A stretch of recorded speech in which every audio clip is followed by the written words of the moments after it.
Hello, thank you for the invitation. Congratulations for the organization. And I think I will share my presentation. Okay. Can you see it? Can you see my presentation? Okay. We don't see it. Sorry? We don't see it. I can see your presentation, Dr. David. Yes, it is there.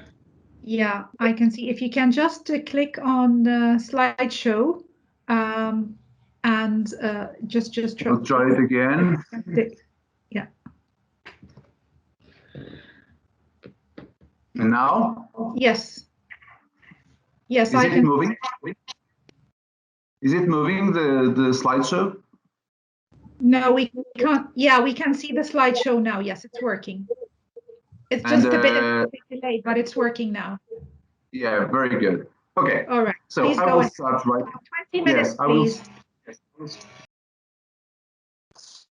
Now and try to maintain the 20 minutes. Well, I was saying, as I was saying, I'm very glad to be part of this network. I should thank Gamal for this opportunity, and I hope my contribution can enlarge the results of the final work that we all hope to be very interesting and rich and enrich ourselves with this experience. My relationship with these kind of issues concerning vernacular heritage and vernacular architecture is part of one of my research topics. I participate in a research project funded by the European Union on vernacular lessons from vernacular architecture towards sustainable architecture, and another one from the Portuguese Foundation for Science and Technology that was on local vernacular seismic culture and how we can learn from it. Furthermore, I also participate, and I'm a member of the vernacular international, the Vernadoc, the Vernacular International Documentation Camp, and we do vernacular workshops on surveying vernacular architecture all around the world, and I will show some results of that workshop, and I will suggest something similar for this network as a future activity also. Moving on my presentation, when I was invited to this workshop, I start to think, what can I contribute to this early step toward the development of the work that this network will imply to. So I was starting to wonder what kind of questions can we start to think about, and based on our experience, what kind of issues we can assemble, we can put together in order for all of us to start thinking about.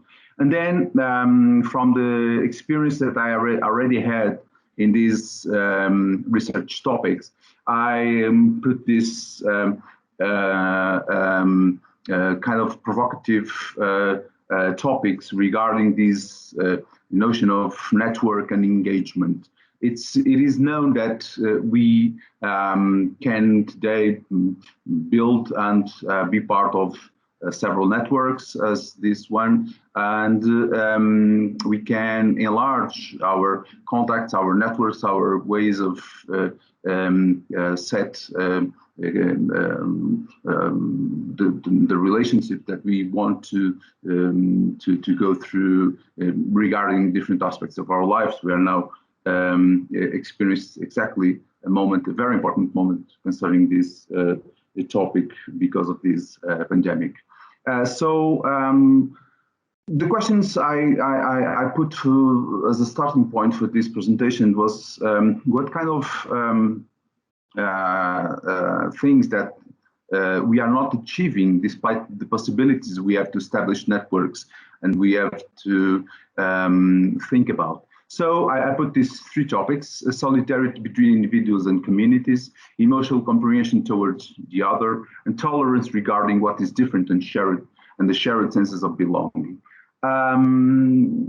I think that what I've learned from my research on vernacular heritage and vernacular settlements, mainly vernacular settlements and vernacular ways of living and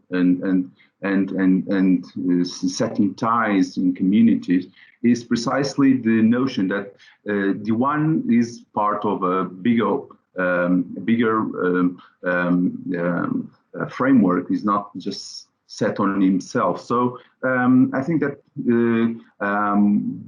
to start this notion of collective mind, of a collective body that embraces a collective goal, that work together towards a collective set of results, is something that I think we can have as a set of starting points to start to collaborate in this engagement, in this engaged project, and engaging ourselves with this engaged project, and in order to engage good results that are useful for all of us and bring us together in this experience, in this research experience that is now starting. So I put this overall framework regarding the problem that I set to this presentation, that was this kind of detached notion of the self.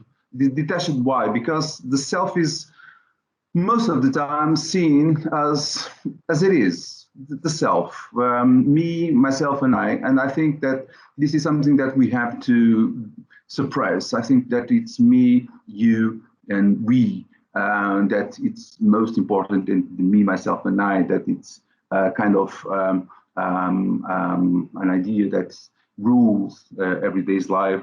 And it is important to bring this idea of that I am part of, and I'm being part of, and I'm integrating parts that are different from myself. So this is something that I also consider that in vernacular settlements is there, and it's important to highlight when concerning some of the issues already mentioned in the morning, and even in the previous presentation, regarding the importance of the vernacular settlements and vernacular heritage towards today's architecture and towards today's design, and put that in mind when designing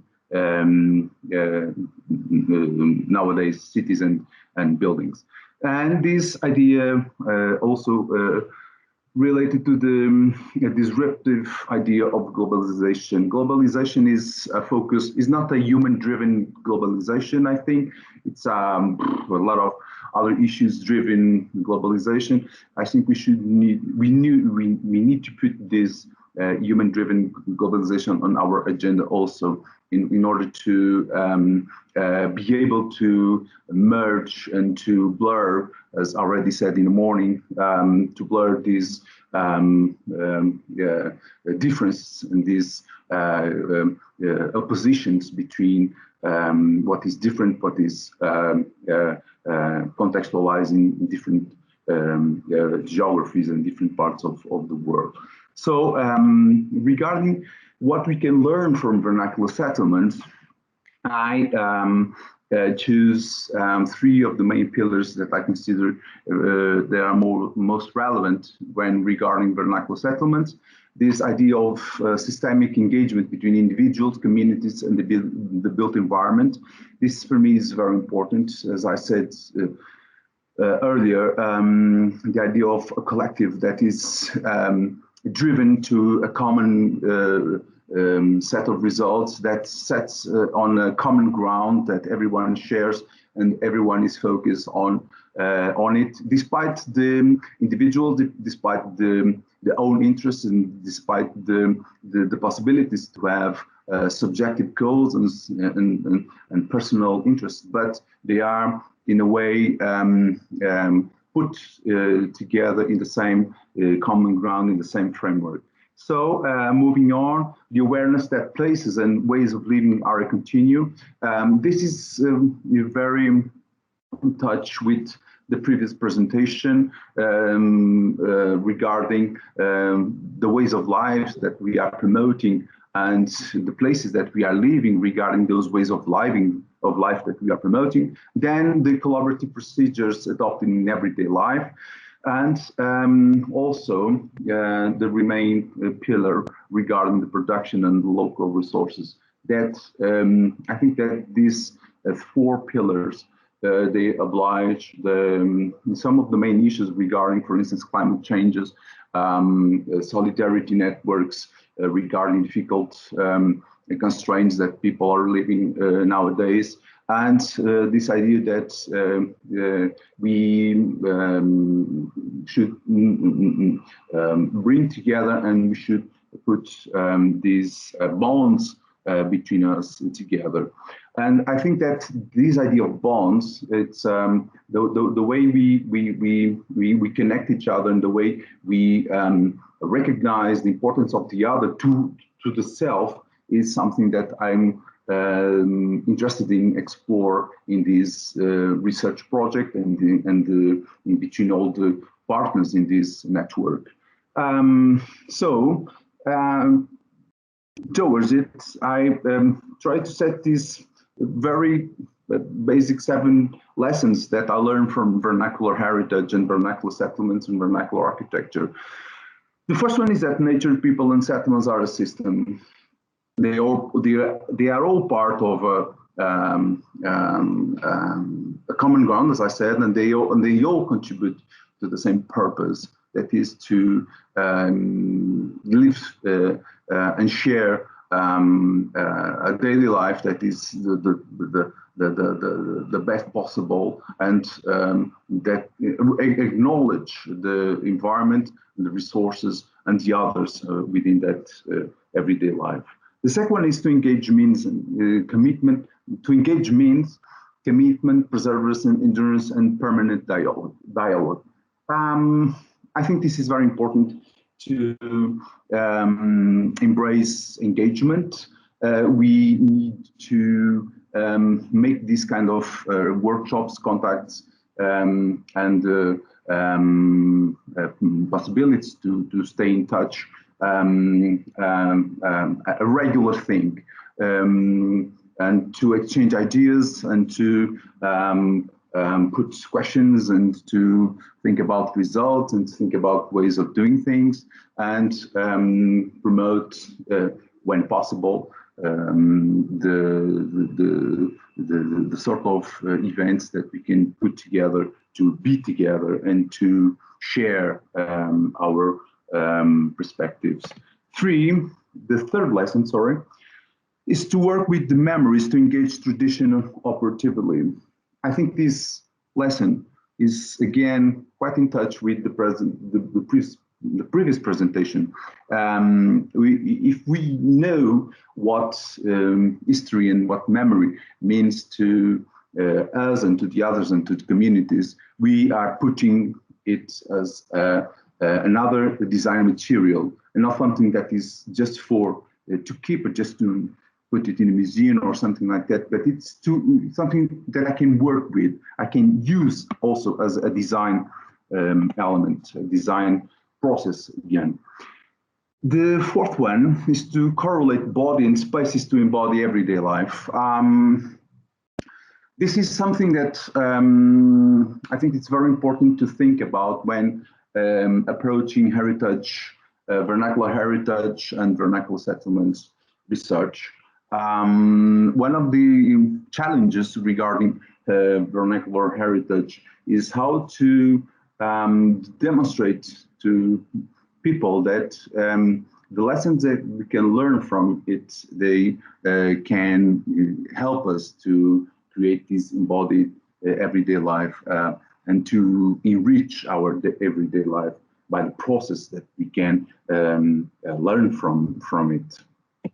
And the next one is to integrate the social dimension of spaces in co-creation process in valuing contextual built the environments. The articulation and the correlation between what is the social dimension of spaces and the configuration dimension of spaces, it's something that should go alongside. And one of my interests in this research project, and that I try to contribute to the other perspectives and the other disciplines that are put together in this same research project, is precisely this one: how we can create obvious and an evident relation between the social activities, the appropriation of space, and the configuration of the space and what goes on, on it. The sixth lesson that I would like to highlight is that complementary is more useful than competitiveness. And I think this is also quite important when thinking about the network. We are all trying to get the best from each other, and we are all trying to contribute in a complementary way instead of compete between ourselves. And I'm generalizing this. I'm thinking about I'm thinking ourselves, but I'm generalizing. I'm not talking about us. I'm talking about people in an ordinary sense. And finally, the last lesson is concerning the idea that engagement provides a broader set of shared paths.